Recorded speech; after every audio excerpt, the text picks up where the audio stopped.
Today I will tell you a story from the Atomic Habits book that made me excited. On the first day of class, Jerry Osman, a professor at the University of Florida, divided his film photography students into two groups. Everyone on the left side of the classroom, he explained, would be in the quantity group. They would be graded solely on the amount of work they produced. On the final day of class, he would tally the numbers of photos submitted by each student.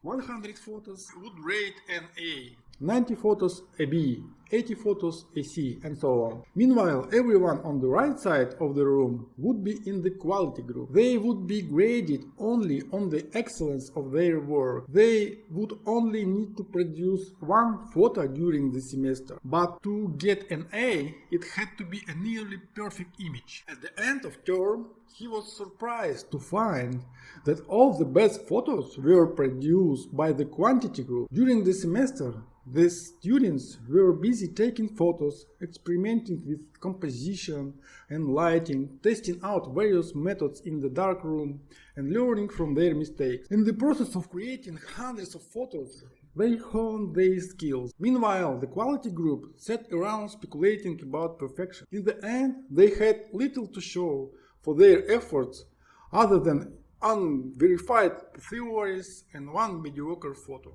It's easy to bog down trying to find the optimal plan to change, the fastest way to lose weight, the best program to build muscles, the perfect idea to side hustle.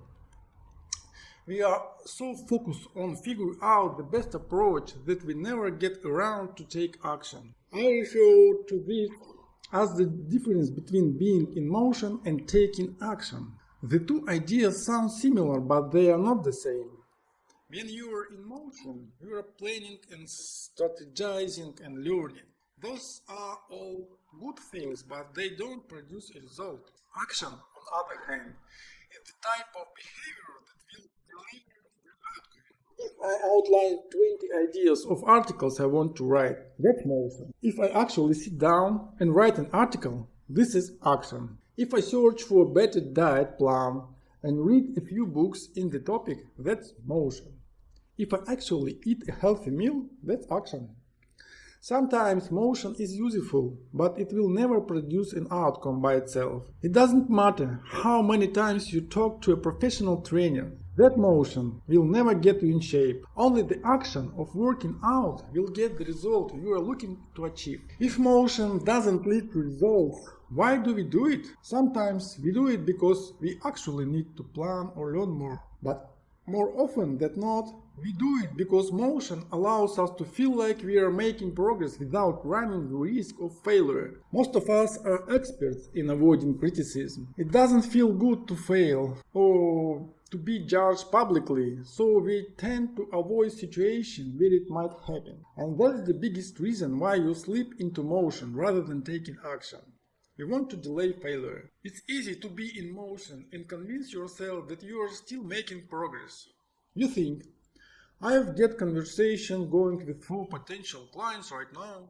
That is good. We are moving in the right direction. Or, I brainstorming some ideas for that book I want to write. This coming together. Motion makes you feel like you're getting things done, but really, you're just preparing to get something done. When preparation becomes a form of procrastination, you need to change something. You don't want to merely be planning. You want to be practicing. If you want to master a habit, the key is to start with repetition, not perfection. You just need to practice. That's the reason, by the way, why I started to make my videos.